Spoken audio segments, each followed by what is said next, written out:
Imagine a world where magical creatures, incredible sorcerers, and sword-wielding heroes live side by side. A world where the amazing energy called magic can allow you to do many things once thought impossible.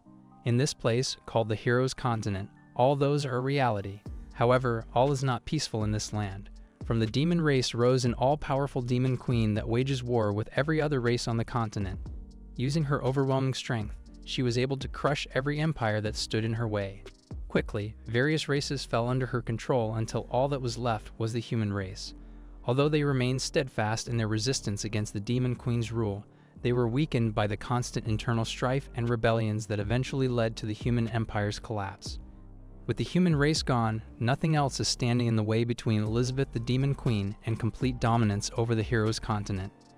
In the human empire, we are greeted by the sight of a priest struggling to stand as he faces off against a human figure respectfully standing next to the throne that Elizabeth took for herself. The priest's guards have long fallen under the Demon Queen's attacks. The priest looks at Elizabeth in rage, clearly staying defiant. He loudly claims that although her armies have defeated the human empire, she still hasn't won. According to legend, a hero will rise from the humans and defeat her in battle. Hearing this, the Demon Queen's servant kicks the priest across the face. The man looks at him smugly, intimately calling him Teacher Barrow. Turns out the servant was the ex-prince of the human empire, Prince Malfoy, who betrayed his kingdom by murdering his father and allying himself with the demons. Barrow feels betrayed after seeing the person he worked so hard to cultivate into a hero of the human race become a servant for the other side, and berates him. Hearing more of his yapping further annoys Prince Malfoy, so he decides to silence him once and for all. Reaching out his hand, it transforms into a large and hideous gooey claw, ready to take the priest's life. But just before the claw could touch him, the Demon Queen, who was watching the whole ordeal go down, orders Prince Malfoy to stay his hand. Prince Malfoy quickly stops and kneels as Elizabeth approaches the priest. With a domineering aura, Elizabeth then orders the priest to properly explain the prophecy, or else she will make him suffer 1,000 fates worse than death. With a shaken voice, the priest explains that there is a sword embedded in stone in the main hall. It is prophesied that a hero will one day pull it out and use it to end the Demon Queen's reign. Elizabeth's eyes are instantly drawn to the said sword. Gently, she rubs the sword's hilt before turning around and saying how she is looking forward to finding someone that can challenge her. She will not shrink away, but instead face him head-on. So for the first year of her reign, her entire army guards the main hall, awaiting to fight the prophecy hero. Then came the second year when Prince Malfoy left the defenses to the army, then the third year when more of the army has left, then the fourth, then the fifth. As the years went by, fewer and fewer people guarded the main hall until it became abandoned. Still, no sign of the hero was ever seen or even heard. Meanwhile, the daily lives of the people continued as normal, and soon enough 15 years of Elizabeth's reign came to pass. Under the rule of the Demon Queen Elizabeth, past practices that bred inequality and distrust among the different species were all abolished, and the kingdom started to flourish and thrive under the new peace her reign has brought. The Demon Queen turns out to be an amazing ruler, so much so that the people started to fear that the prophecy hero's coming would end their era of peace. Thus, the Anti-Hero Alliance was born, an organization that rejects the arrival of the prophecy hero. We then cut to the main hall of what was initially the castle of the human empire turned into the main capital of the demon empire. Resting her head on her hand, Elizabeth asks her subordinate for any news regarding the arrival of the prophecy hero. The first to speak is the Chancellor of the Elves, Twilia, who reports that her people utilize the tree insects to gather information on the prophecy hero, but are unable to find anything on the matter. The Chancellor of the Dwarves says something similar, saying that none of his people have found any information either. The human Chancellor, Aristotle, voices out that even if the hero were to appear, he would not be powerful enough to stand against them all. However, his fellow chancellors hurriedly explained to him that it wasn't that the Demon Queen was afraid of the hero, on the contrary, she wants him to come so that she can end the prophecy herself. Twilia grumbles that it is all Priest Barrow's fault for even mentioning the prophecy. If it weren't for him mentioning it, then this prophecy wouldn't bother them in the first place. As if he was summoned by his name, a familiar presence enters the main hall chanting the slogan of the Anti-Hero Alliance. It's Barrow, the ex-high priest of the human empire and now the president of both the Demon Queen fan club and the Anti-Hero Alliance. Annoyed by his antics, Queen Elizabeth sends a magical hand that grabs hold of Barrow and pulls him near. She then demands him to explain why the prophecy hero hasn't arrived yet.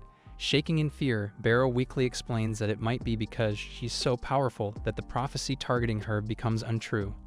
Prince Malfoy chimes in, agreeing with Barrow's words.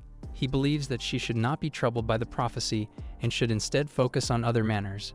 But before he could even finish his words, a demonic tail smacks him across the face, ceasing his yapping. Without turning back, the Demon Queen orders him to get lost. Frustrated, she throws Barrow like a dart, impaling him to the wall. She laments on how she has reached the peak of the world, waiting for the hero to come and challenge her right to rule. Yet no matter how long she waits and how much stronger she becomes, no hero is coming to challenge her. Staring at the sword stuck in the middle of the hall, she comes to a decision. Her subordinates guess her thoughts straight away and plead with her not to follow through. However, the Demon Queen has made up her mind. She puts her hand on the sword and tries to rip it out of the stone, sending waves of power, debris, and ex-high priests flying through the air. Quickly, the Demon Chancellor shields the rest from the blast. As the dust settles, we see the Demon Queen triumphantly holding the hero's sword in one hand. With the sword free, it connects itself to the hero. Using the connection, the Demon Queen quickly learns of where the hero is hiding. A smirk plasters itself on her face, and she prepares to teleport to the location. Seeing this, Malfoy desperately begs her to allow him to stay by her side. However, his cries remain unheard as she teleports away. Meanwhile, in the house that the Demon Queen saw, we see our legendary hero maintaining his crops. Not too long ago, Le Ping was just an ordinary office worker whose only hobby was to watch farming and cooking videos on his phone. He always envies the simple life shown in the short videos he watches and wishes to live just like them. And just like that, his wish came true. He was suddenly transported into this strange other world with a newbie system to help him. With the newbie system's guidance, he was taught the basic survival skills and soon enough is living the quiet, pastoral life he always wanted. After living this way for a while, his newbie system eventually tells him that he has met the conditions to leave the newbie village and venture out on his own. The problem is that Le Ping is not interested in going. So what if his mission was to murder the Demon Queen? Le Ping doesn't want to murder anybody. Despite numerous messages and annoying notifications, Le Ping continues to ignore them all and live his quiet pastoral life. Thanks to the special time barrier set in the newbie village, not only is he kept hidden, but the perception of time in the village is different too, so he can continue to do what he wants. Time flies by as he continues to spend his day forging, farming, hunting, and meditating, not at all interested in learning about swords and magic. One day, the system has had enough of its lazy master and starts cursing Le Ping so badly that it crashes and disappears.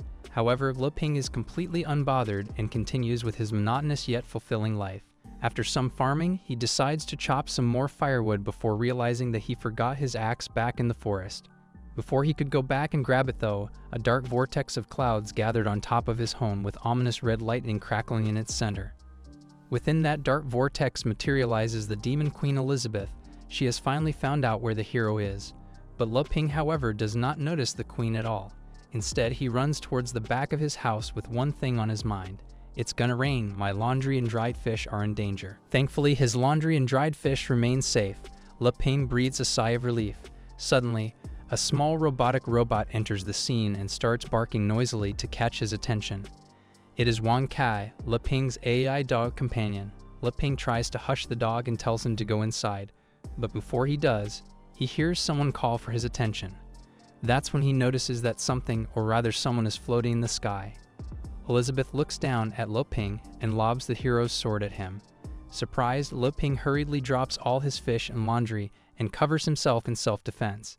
However, the expected impact never came. Instead, the sword does a calm spin around his body and sets itself gently on his palm. Feeling the new weight on his hands, Le Ping swings the sword before panic sets in as he still has no clue what's going on. Elizabeth, on the other hand, has seen enough. The man in front of him is the prophecy hero. Gathering her magic, she starts preparing the spells she prepared just to deal with the hero. Meanwhile, Le Ping is panicking. He didn't even leave the newbie village. Why is the Demon Queen here? Wan Kai, on the other hand, starts to growl and bark at the new intruder. Le Ping berates him for this, telling him to stop provoking her.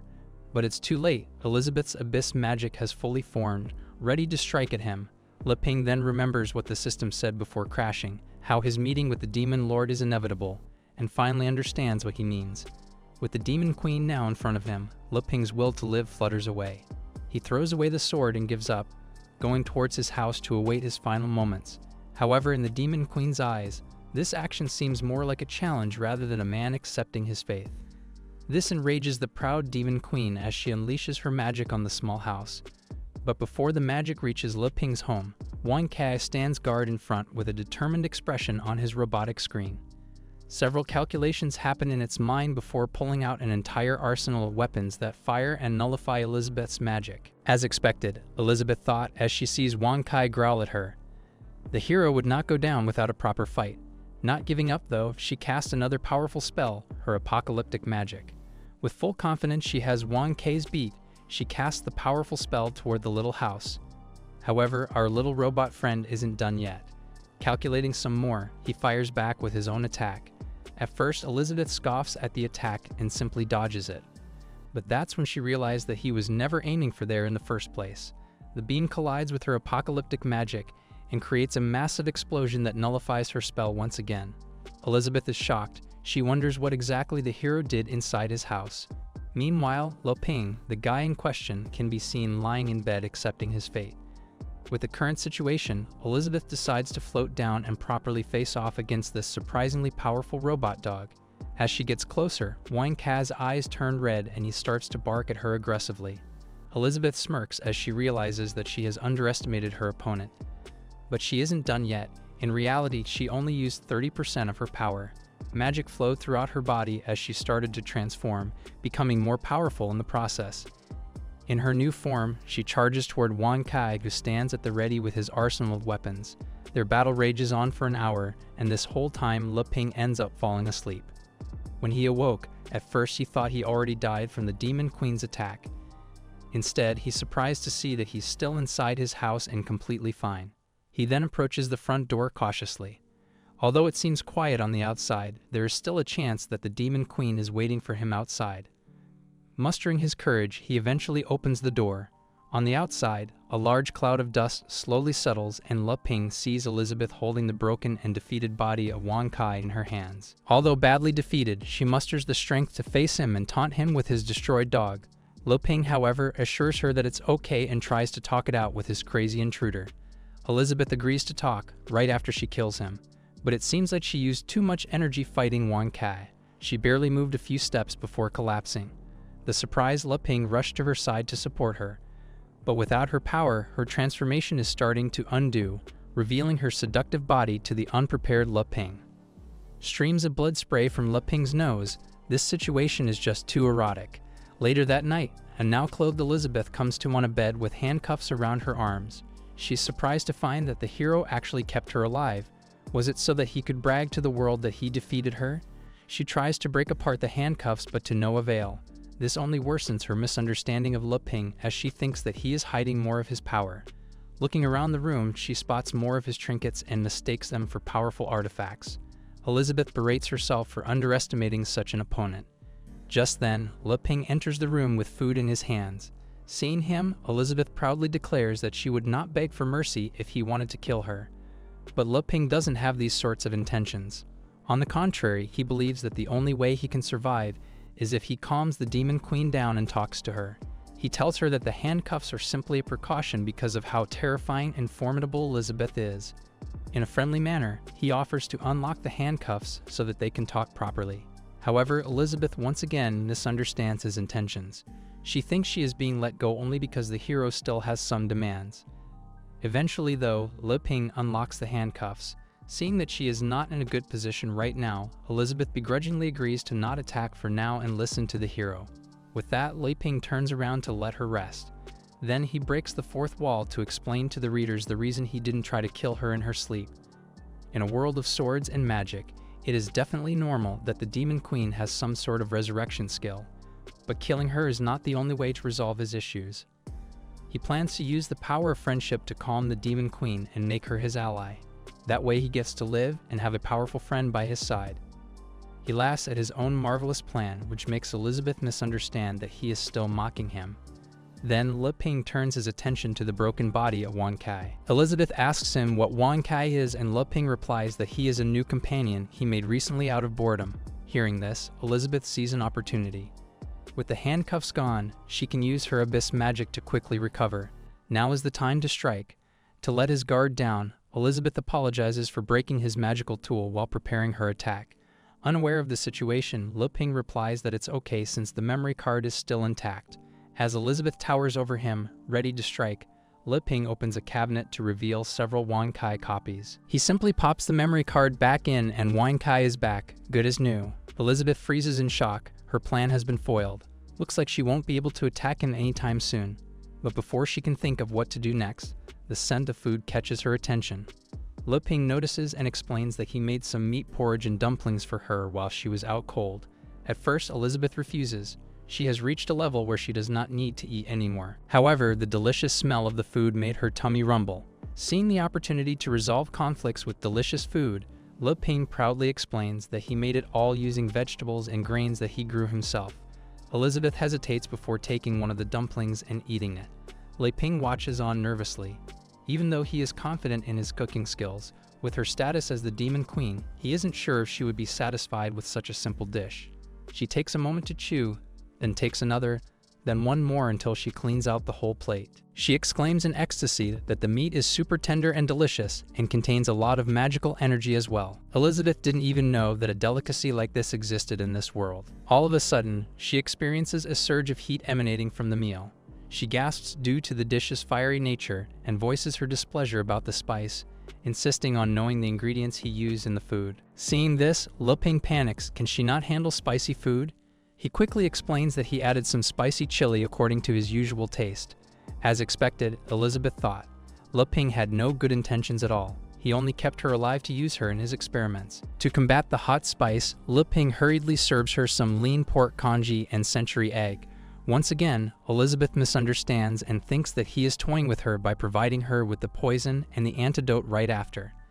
As soon as she gets a taste though, it's as if she was transported to a whole nother world. A peaceful feeling envelops Elizabeth, and suddenly the feeling of world domination and the fight between the hero and the Demon Queen are simply disturbances that no longer bother her. As the feeling washes over her, she suddenly levels up in power. She cannot believe it. By simply eating food, she has reached the next level. This finally makes her want to get straight to the point as she asks Le Ping what exactly he wants from her. Le Ping replies that he simply just wants to research how a Demon Queen and a hero can coexist together. But in her ears, it's as if he is saying that she is the only one qualified to be the subject of his research experiments. He challenges her to become stronger so that she can finally beat him. He then offers to cook more food for her if she accepts. But her delusions run deep. What she hears instead is that he will help her become stronger to defeat him by using his so-called naturally made food. At first, this angers her. This sort of humiliation is too much. But after thinking it through, she sighs and caves in. Standing on top of the bed, she declares that she will follow his demands, but not because she is scared. Instead, she is pursuing the pinnacle of strength with the hope that one day she will be able to defeat him. Furthermore, her dignity as the Demon Queen must not be trampled, or else she will sacrifice everything to end him. Scared out of his wits, Le Ping quickly agrees to her demands, and with that, the story of how the Demon Queen and the hero started living together begins. The scene then transitions to a year later. Le Ping can be seen chopping wood with the hero's sword. As he chopped, he thought about what happened during the time that Elizabeth had been living with him. Ever since she broke into the newbie village, time has gradually started to synchronize with the outside world. Now, time synchronization is not the real issue, but without the time barrier's protection, the newbie village is now completely exposed. Thankfully, Elizabeth's pretense deters any of the strange wildlife outside the newbie village from attacking his house. Suddenly, a voice calls out to Le Ping from inside the house, complaining that it is lunchtime already. Le Ping replies that he is coming and enters the house. Inside, we are greeted by the sight of a now fat Elizabeth watching TV while eating some potato chips. She says that she is watching his recordings and nags at him to get something new from his system. Used to her nagging at this point, Le Ping replies that the system he had is long gone already. He then calls her over for lunch. With a wave of her hands, 2 tiny demon wings appear and she slowly floats over to the dinner table. Curious, she asks him what kind of poison he is feeding her that is making her feel lazier the more she eats. Le Ping sighs and explains that the potato chips she is eating are high in calories, so she should not eat too much of them or else she will become fat. As if she just noticed, she takes a look at her now bulging stomach and realizes that what Le Ping says is true. It's not a problem for the Demon Queen though. With a snap of her fingers, she uses her negative attribute conversion magic to turn all of her fat into pure magic and regain her slim figure. Le Ping simply looked in surprise. He didn't think that magic could be used like this too. Seeing his surprised expression makes Elizabeth gloat, thinking she was able to foil his plan of trying to poison her. Le Ping simply allows her to believe what she wants and tells her that lunch is ready. The mounds of delicious food take Elizabeth's attention, and she starts to wolf down all the food. Le Ping sighs after seeing how fast Elizabeth is eating and tells her to slow down. He can just make more if it's not enough after all. Le Ping's words make Elizabeth falter. In her mind, what Le Ping is implying is that she's still too weak, fatten up more. Elizabeth grits her teeth in frustration. She has already leveled up more than 10 times in the 1 year they were living together. With her strength now, she's confident in winning. But before she can challenge Le Ping to a decisive battle, he takes out the dessert he prepared for her, her favorite pudding. Instantly, any thoughts about fighting Le Ping were thrown away to the back of her mind, and she instead demands him to give her the pudding. Fortunately, it is very easy to deal with the Demon Queen, Le Ping thought. As long as he has the right food, it's easy enough to calm her down. Meanwhile, in a place not too far from Newbie Village, we see an old man running away with a blonde-haired woman in tow. Chasing them both are several mysterious figures with masks and dark cloaks. One of them leaps towards the pair, and with its dark claws, it rips a spatial tear in front of it. Suddenly, more spatial tears appear surrounding the old man and girl. Then, the mysterious figure plunges its long claws into the tear, creating a nail cage that traps the two. There's no way out. The old man stands protectively in front of the blonde woman and tells her, his daughter, to run away to the town while he holds the masked men back. Tears form in the girl's eyes as she refuses to escape without her father. But the father remains adamant. He already promised her mother that he will keep her safe no matter what. As the cloaked figures surround the two, one of them raises their hands and casts a huge ball of ghost fire at them. This forces the old man to use his strongest move to cut both the ball of ghost fire and the cloaked figure in half. Seeing his ally fall, one of the cloaked figures quickly grabs both halves of the fallen member and somehow fuses itself with both halves, revealing itself as some kind of goo-like monstrosity. Determined not to leave her father, the girl uses her magic to create a bow and arrow and shoots it at the other masked man. However, the arrows seem to have no effect. Her father warns her that she cannot handle the Dark Guild's apostles yet, and that she should just flee instead. Just then, the third Dark Apostle dashed towards the old man and hit his sword with its large arms. The old man is thrown back several feet until he hits a large boulder. Seeing her father in such a critical condition, the girl desperately calls out to her father. Although severely injured, the man still warns his daughter to get away and escape to safety. Meanwhile, the third Dark Apostle approaches the combined apostle from earlier and combines with it as well. As all three combine, they transform into a gigantic goo-like golem that's ready to crush the father and daughter pair. The girl rushes to her father's side and tries to plead with the giant monstrosity to let her father go in exchange for coming with them. Unfortunately, it seems like her being alive was not a part of the job description. But before the apostles can destroy them, an even bigger monster straight up curb stomps them to the ground, turning them all into paste. As the dust settles, the girl looks up to see that their unlikely savior turns out to be a massive mammoth. And the mammoth isn't alone. On top of the mammoth's head lies a small house where a wise immortal frog resides. The immortal frog croaks before informing his big brother that the threat has been taken care of. He then asks what should be done with the two humans that they saved. This big brother of his turns out to be living on the top of his head as well. It's Wan Kai, Le Ping's robotic companion. Wan Kai replies that they should not harm the humans. Instead, he will take them back to his master so that he can deal with them. A little while later, we see the young woman waking up in an unfamiliar bed. She looks at her surroundings, unsure of where she is right now, until she remembers that her father has been severely injured by the apostles. Without treatment, he might actually die. She quickly rushes out of bed and opens the door to the outside, worried about her father. But her worries seem unfounded as she is greeted with the sight of her father flexing his large muscles. The blonde girl continues to spectate as Le Ping compliments her father's muscles. Le Ping is amazed at just how muscled the warriors from this other world are. However, someone else does not seem as interested. As Wan Kai runs around Le Ping, minding his own business, Elizabeth kicks him out of the blue and berates him for bringing back two unknown people to their home. Wan Kai simply whimpers. Now that she has leveled up 10 times, he is no longer a match for her.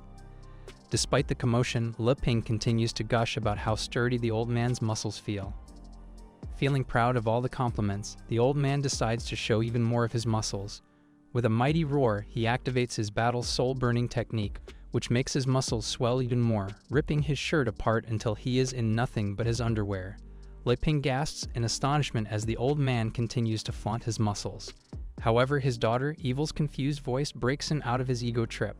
He quietly explains that he is just trying to please his savior. Nonetheless, he is still glad to see that his daughter has woken up. Now that Evil is awake, Le Ping tries to explain the current situation to her when Elizabeth suddenly teleports in front of Evil and tells her that she should leave. And with a small display of dominance, she warns Evil that she came first.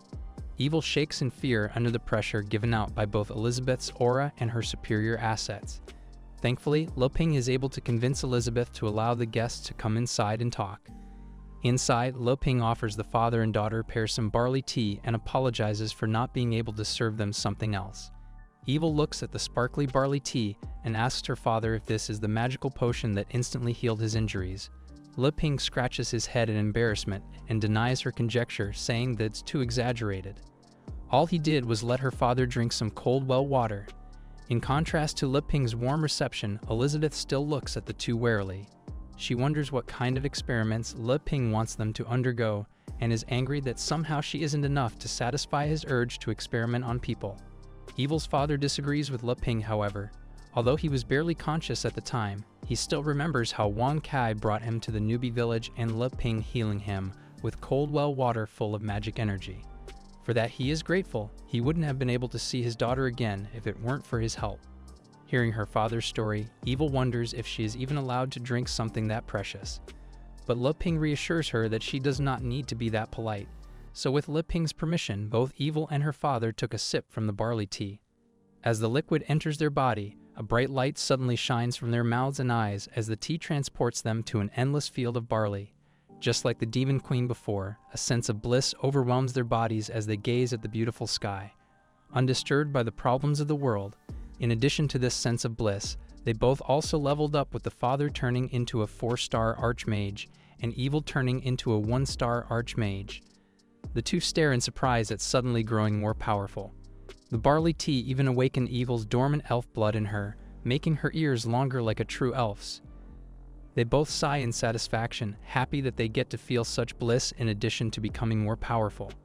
Seeing how happy they are after one cup, Le Ping offers to pour them more tea, but Evil's father denies it with teary eyes. He cannot believe that someone as gracious as Le Ping can exist. Accepting his kindness almost feels like torment to him. Although disappointed, Le Ping agrees to not give them any more. He could offer them more drinks and snacks, but the problem is that Elizabeth has taken them all already. He apologizes to the scared duo about the lack of variety in what he can serve. Then Le Ping digresses and asks Evil's father why they were both attacked in the first place. Evil's father explains that it was due to the elf's bloodline inside Evil. Evil further adds that her mother is the elf saintess who had her when she fell in love with her father. The only issue was that intermarriages between races were forbidden by the elf race. Hearing this, Elizabeth says that it's impossible as the ban was lifted long ago under the rule of the Demon Queen. But reality seems to differ, as Evil's mother was forced to return to the Holy Land of the Elves and Evil's father hid her away. Le Ping then asked if the Elves were after them after discovering their existence. Surprisingly though, the answer is no. Both were spared after Evil's mother decided to return to the Elf tribe. Instead, the ones chasing them right now are envoys of the Dark Guild from the Demon Realm. With this revelation, Le Ping casts a suspicious look at Elizabeth, which earns him some harsh words from the Demon Queen. Still though, this situation piques Elizabeth's interest as she asks the two where the Dark Guild from the Demon Realm came from and why they are capturing elves. Evil's father replies that it is rumored that the Dark Guild is conducting human experiments to revive the Demon Queen Elizabeth. Because elves are one of the main materials, the Dark Envoys have been hunting them down ever since. With Elizabeth's own name being thrown around, Le Ping can't help but cast another suspicious gaze at Elizabeth, who this time grabs him by the collar. Realizing his mistake, he quickly apologizes and says that she's been here the whole time, so there's no way that she had anything to do with it. Curious about what the two are arguing about, Evil asks her father, but he shuts her down and tells her not to be nosy. A man knows better than to butt in a couple's argument after all. But their story intrigues Elizabeth as well as she asks them who started the rumor that the Demon Queen died. It was then revealed that it turns out she has been missing for 500 years. Lip Ping didn't even know how it was possible. Elizabeth had only been living in his house for a year. Elizabeth then asks how she is rumored to have died. According to them, the Demon Queen died after having a battle with the legendary hero that lasted for a month. In the end, the hero sacrificed himself to protect the hero continent and he died with the Demon Queen. Hearing this, Elizabeth becomes angry. She sends out her intent towards the two. Instantly, the father and daughter pair feel as if they have been transported to a field of skulls. It feels as if any wrong move and the two would die. With a demanding tone, Elizabeth declares that the rumor is false. Both Evil and her father had no choice but to quickly agree with Elizabeth's words, lest they be murdered. But before they can calm down, Lip Ping chimes in and says that she is right because he is the legendary hero while the woman they are speaking to is the Demon Queen Elizabeth. This information seems to be too much for their brains to handle. Both nearly faint from the information overload that they have just received. However, seeing their reactions made Elizabeth think that Lip Ping purposely saved them just to humiliate her. It's as if he is saying that he captured the Demon Queen, look at her and laugh. This makes her smash the table in anger and stand up to leave. She curses at Lip Ping inwardly as she leaves the room and smashes the door behind her. With the Demon Queen gone, Evil's father is finally able to exhale the air he was holding in. He then shakily asks Lip Ping what his plans to deal with him are. Lip Ping, shaking himself, replies that he isn't sure. Time must have gone haywire when Elizabeth broke through the time barrier until it finally synchronized time 500 years later. Later that night, we see the pair lying down together. Evil turns to her father and exclaims how unbelievable it is that the truth behind the Demon Queen's disappearance is that she fell in love with the legendary hero and decided to hide away from the world, just like her father and mother. Evil's father tells her not to compare them to the two. He also says that Lip Ping told him to calm down because he was probably thinking about whether he should spare them or not. Surprised, Evil asks then why did he save them if Lip Ping was just going to murder them anyway. In reply, her father said that just like he casually allowed them to break through, it is also just as easy to murder them. To get rid of or to spare is all up to either the hero or the Demon Queen's mood. Suddenly, a loud thud is heard as an ominous voice asks them what they are doing still awake at night. Lip Ping starts chuckling to himself as he pulls out a deck of cards and offers to play card games with them. Evil's father just stares at him in confusion. A little while later, both father and daughter can be seen sitting down with serious faces as Lip Ping explains the rules of the game Landlord. Unlike Lip Ping, who is playing for fun, both Evil and her father believe that this is a test whether to get rid of them or not. Looking at the deck of cards that are emanating an ominous aura, Evil asks him what the name of the game was. This stumps Lip Ping as he isn't sure that they would get what a landlord was. So instead, he names it Dragon Fight. This shocks both father and daughter and even Elizabeth, who is watching nearby with some high-level concealment magic. Lip Ping explains that the two heroes have to work together to beat the dragon, and they decide who is the hero and the dragon according to the cards they draw. Sure enough, they thought, this game is a test for them on whether they should live or not. In their vision, Lip Ping looks very evil as he warns them to think carefully while they choose their cards. Lip Ping draws his cards first and he tells the other to hurry up as well. Evil draws her cards first, but as soon as she touches the cards, their surroundings suddenly change. Evil's father, who is now revealed to be named Bess, looks around in shock. They've been transported to another realm. After picking all of her cards, Evil almost collapses. Just drawing her cards almost drains all of her magical power. Soon all of them have their cards. Lip Ping asks them if either of them wants to be the dragon, and they both said no. Looking at his cards, Lip Ping realizes that if he gets another 4 and an ace, then he would have a winning hand. He asks them once again if they wanted to be the dragon before drawing his cards. As the cards are revealed, Lip Ping frowns as none of the cards were a 4 or an ace. However, both Evil and Bess misinterpret his frown as him being dissatisfied with their performance. Lip Ping then plays an 8 before getting the floor to Bess. As soon as he tries to play a card, a surge of magic exits his body and enters the card. Playing a card is actually at the cost of his life force. Without further delay, Bess then plays a jack. Evil looks at her father worried, but Bess reassures his daughter that he is okay. Then both Evil and Lip Ping passes. Since it's Bess's turn once again, he puts down a combination known as Flying Dragon. All of a sudden, more magic is sucked out of Bess's body as the cards he plays give off the illusion of Flying Dragon attacking Lip Ping. Both looks in shock, however. When the dust settles, Le Ping can be seen completely fine. Both Evil and Le Ping then passes, which gives the turn back to Bess. He then plays a 3, which Evil passes. Le Ping then plays a 10, and they both pass. That was the start of their unfortunate end. Le Ping suddenly plays a straight, shocking the father and daughter pair. This time, it summons a huge wave that nearly washes them both away. Then Le Ping plays a trio and pair, which summons 2 gladiators on a chariot to charge at them. Bess grits his teeth. He has nothing to beat them. However, Evil steps up to challenge Le Ping's cards.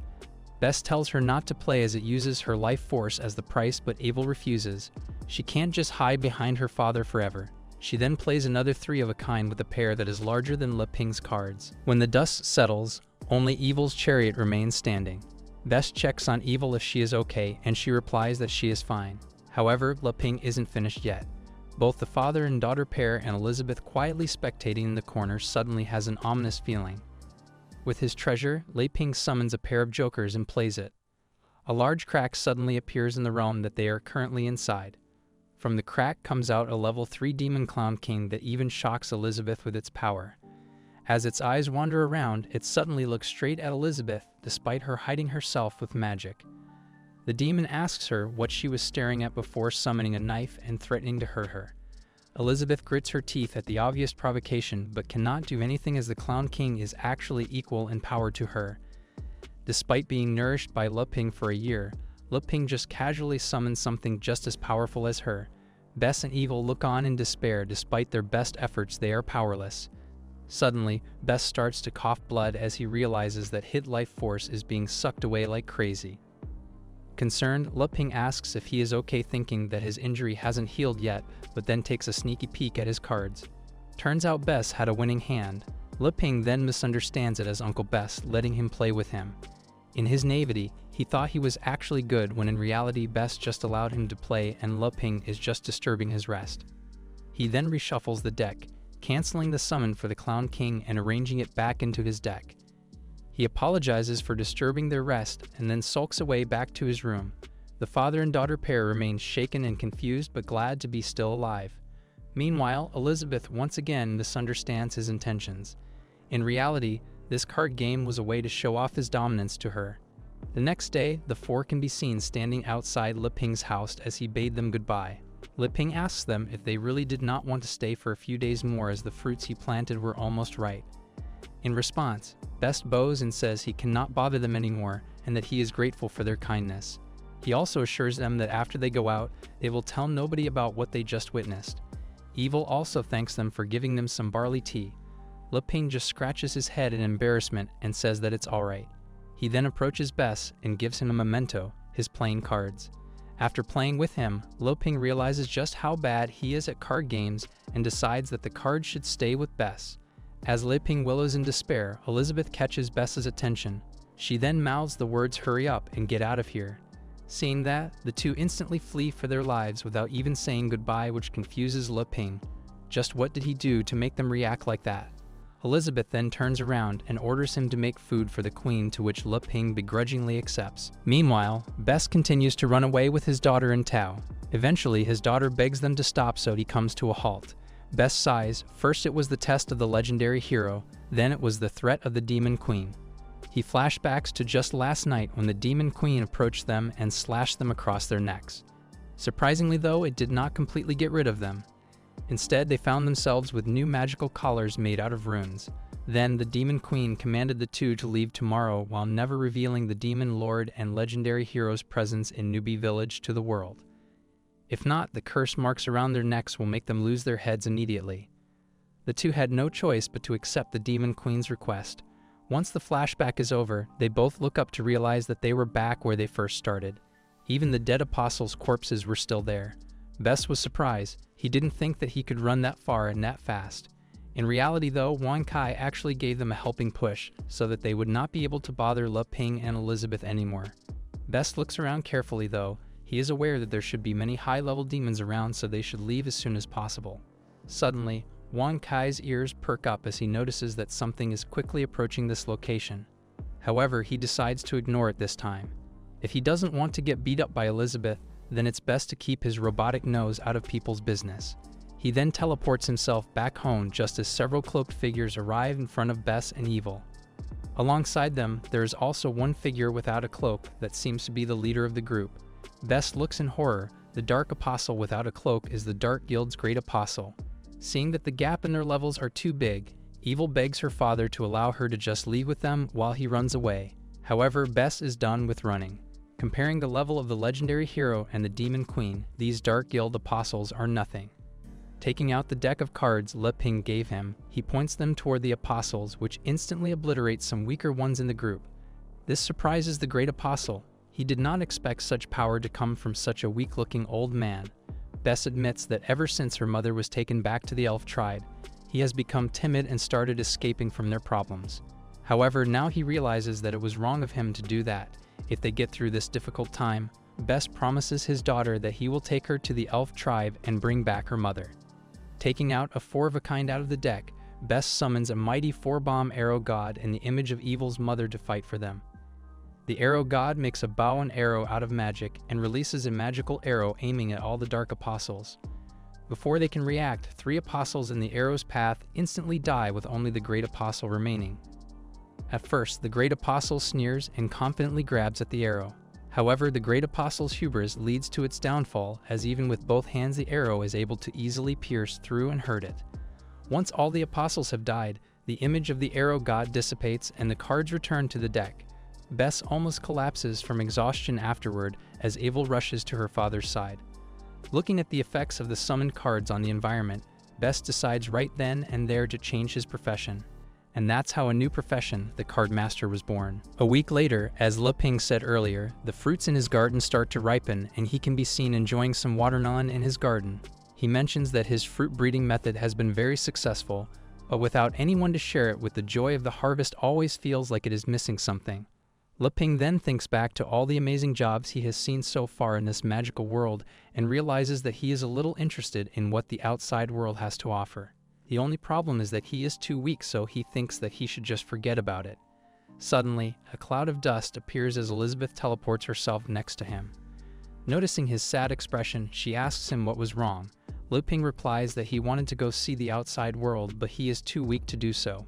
Hearing this, Elizabeth decides to invite him out for a trip outside. Excitedly, Le Ping asks if it's true. It would be a different story if he had the protection of the Demon Queen after all. As Elizabeth finishes her drink, she tells him to change his clothes.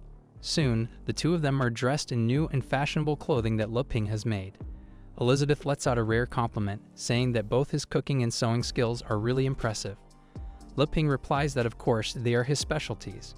Now that they are all dressed up, they are both ready to go out to the outside world. With a snap of her fingers, Elizabeth opens a transfer door to teleport to the nearest town. Le Ping marvels at the convenience of such a skill. But before Elizabeth walks in the transfer door, Le Ping stops her in her tracks to set some ground rules. 1. To not leave him alone. 2. To keep her emotions stable. And 3. To act more low-key with the people outside. Of course, Le Ping seemed more demanding and arrogant in Elizabeth's vision, so it pisses her off. But nonetheless, she understands and agrees to his requests. Finally, Le Ping asks if she will come back with him after seeing the changes of the outside world. After all, with the time barrier gone, he will become food for the demonic beasts if the Demon Queen isn't near. Elizabeth agrees, but for an entirely different reason. Before she officially defeats him, the outside world means nothing to her. However, the request comes with a condition. When they return, he has to go and make her a super deluxe assorted fruit pudding. Le Ping happily agrees and follows her through the transfer door, leading Wan Cad to guard the house. After stepping through the transfer door, he is then greeted with the sight of Fantasy Town. The name of the town is Boaster Town, a neutral place where people of all races gather and live together. Le Ping's eyes shimmer as he looks around this new and strange world. He points out an equipment shop and a food stall to Elizabeth before roaming all around the place, looking at all the wondrous and foreign sights. Meanwhile, Elizabeth looks around and isn't as excited. Instead, she seems more surprised that the changes in the outside world do not seem so significant. Le Ping agrees, saying that it is not as chaotic as Uncle Bess said it would be. Elizabeth then proudly explains that it is all because of her. Before her rule, various forces were in conflict and the situation was very chaotic. Using her absolute strength, she suppressed all those forces and created a set of rules that made them all equal. So in reality, the one who saved the hero's continent was not the legendary hero but the demon queen. Unfortunately though, her bragging seems to fall on deaf ears as Li Ping has disappeared from his original position. Instead, he can be seen looking at a stall of a young girl selling teddy bears. It's as if Li Ping doesn't even put her accomplishment in his eyes. Li Ping takes a closer look at the dolls and compliments its stitching.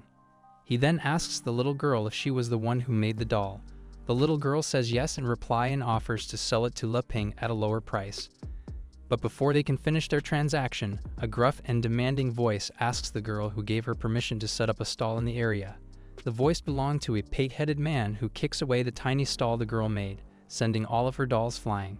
The pig-headed man grabs the little girl and berates her as her church has not paid them any protection money yet. The little kids who were with the girl shake in fear as they witness their big sister be interrogated for money. Defiantly, the little girl retorts that they never really protected them, so she shouldn't have to pay any protection money. The pig-headed man simply snorts and informs her that since last month this territory fell under the influence of the Beast Gang. If she wants to survive here, she will have to pay them protection money every month. Still defiant, the little girl says that what he says is not true as the church belongs to the nun, and that when the nun comes back they will all be sorry they did this. The pig-headed man simply shrugs off her threat and fires back by saying that he will drive away the orphans today and destroy the old church. Seeing this injustice, Li Ping bravely steps up and tells them to stop. But when his words turn the orc's attention to him, suddenly all of his confidence vanishes. He tries to signal help from Elizabeth, but she simply ignores him. Without his main source of power, Li Ping stands helpless as the pig-headed man barks at him again to state his intentions. He looks around at the large crowd gathers and suddenly has an idea. With a loud voice, he proclaims that a pig-headed man is bullying a little girl. They should condemn him. Unfortunately for our hero though, the surrounding crowd seems to just ignore him. This makes the pig-headed man laugh. Everyone knows their beast gang here. There is no way anybody would help him. His eyes then wander to Elizabeth as he licks his lips. He judges from their clothing that they are all foreigners from the south. Seeing that the situation is not to his favor, Li Ping tries to reason with the gang by offering some local specialties from his bag that he is willing to share. But the pig-headed man does not listen. Instead, he orders his gang members to beat him up and take the woman back to the gang and lock her up.